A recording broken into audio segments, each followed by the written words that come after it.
we were just talking about that today, Robbie and I. It's like every time we have to switch some member of the band, it crushes a little bit of our souls. Then you have to relearn and learn how to play with a new person. But there's also, when you get that right person, at least for a while, it definitely adds their own little piece to it. Sometimes for better, sometimes for worse, but I would say I would prefer to not ever do that. Find the right person who can stick with it. And why do we do it?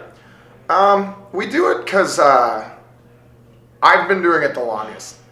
2013 will be our 10-year anniversary, and it's really hard. It's not easy to tour as much as we did for that amount of time, and especially when things aren't going so well. Different people have different ways of handling things. I've definitely mellowed out a little bit, but I pretty much had a zero tolerance policy for any kind of bullshit. And I don't know. Now now that it's just the three of us for this tour, it's like a whole new thing of like, wow, this is great. This is let's just wait for the right person now. Since this is a guitar thing, I personally don't like that because you can hear every time I suck. With other people, they kind of back me up a little bit, and I'm not a very good guitarist, so like it definitely, I have my nights where I feel like I kill it, and I have my nights where it seems like I've never touched a guitar before. So the nights when I feel like I did terribly might not be as noticeable with the second guitarist. So.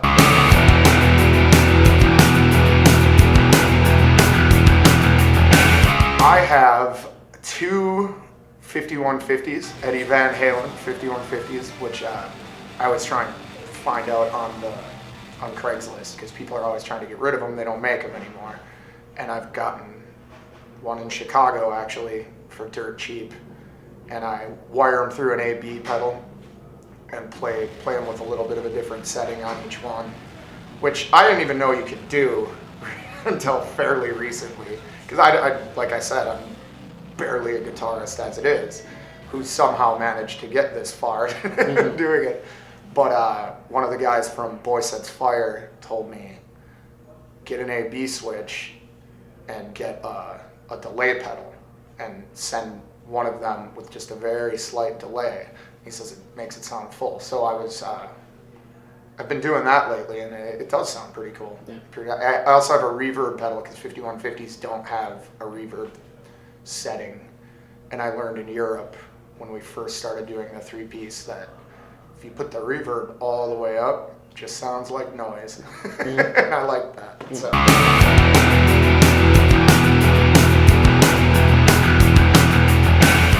I have this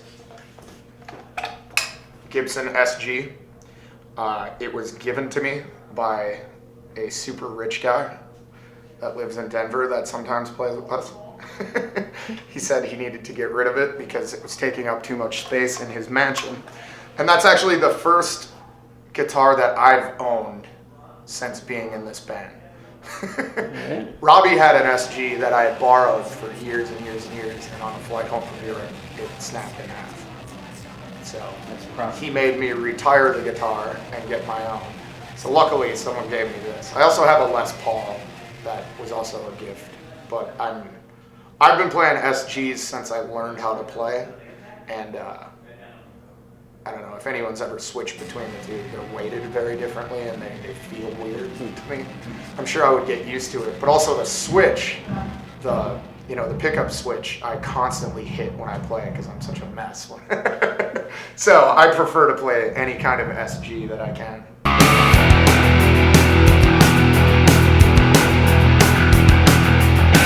I never took a lesson ever in my entire life, and I just one day got a guitar, saved up money and got a guitar, and just started learning how to play. I think that was kind of right around the time when like Rancid came on the radio, and it amazed me that you could do just these three things. It's like, this is easy. So I mean, I never really got any better than probably the first 6 months of me playing guitar. But yeah, and that's kind of what drew me to playing punk, was I was like, this is kind of awesome. Like, have to be incredibly good at guitar to do this. I mean, like, obviously some bands are, but you can also be kind of crummy and still be a fun band, you know?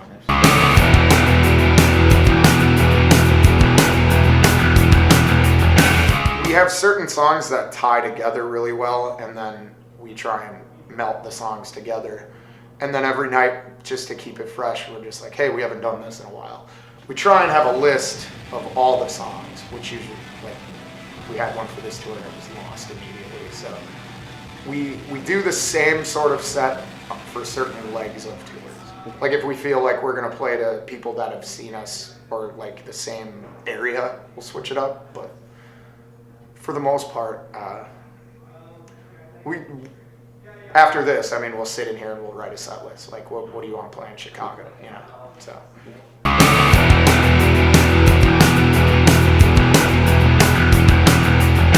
We recorded with Bill Stevenson from The Descendants in the blasting room, and we spent about a month there, which was a pretty crazy experience. Sleeping in the studio. They would have a room set up for us to hit record at night when they all went home, and we'd just come up with whatever we wanted to. We already had the songs done, but we were able to get a few extra ones out of that, which is great because none of us live in the same spot, so we got to play like a real band for once, and that was a lot of fun. But yeah, we finished that in July, and I thought it would be out by now, but I guess it comes out in March. What's that called? It's called Home. It's about a recurring theme of that record is like the year before when we did almost 300 shows. It's like, well, we don't even have a home anymore. So like that and what that'll do to your mind after a while. So I didn't really intend on writing that, but I guess that was kind of the thing. Also, being home for the 6 months prior to recording, living with my girlfriend in LA, and how much of a transition that was from doing this every day to just sitting there, being like, I'm a loser. I'm that guy that everyone makes fun of in movies now.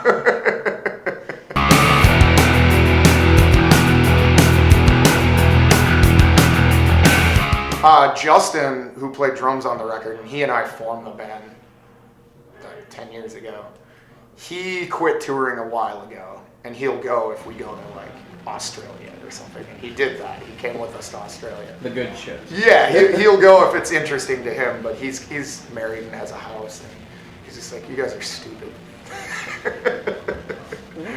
But yeah, he and I wrote a lot of the songs. On this record, he had one song that he brought to the band, which is the one that we play, but I made fun of him because all he did was rip off another song that I had written. I was like, this is the exact same song. So and then he thought about it for a second. He was like, so? So we kind of reworked it, and it became its own thing.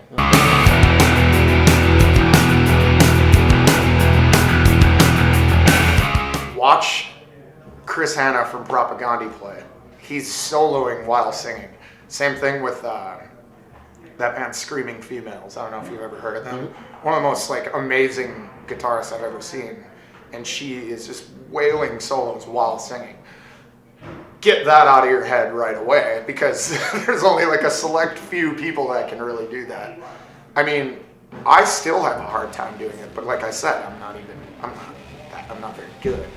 But it just honestly takes practice. And there's another band on Epitaph called Heart Sounds, and she was just a singer in a metal band before, and this was her first band where she learned to play guitar and sing at the same time. And we were we played their second show with Bad Religion, and she was like shaking, nervous. She's like, I've never sang and played guitar before. I was like, what? She's awesome. So, you know, sometimes it comes naturally, sometimes you have to do what I do and spend 10 years to be able to be mediocre. So.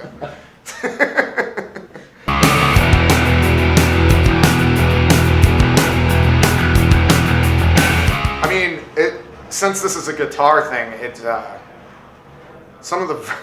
I still get anxiety almost every single time we get up and play.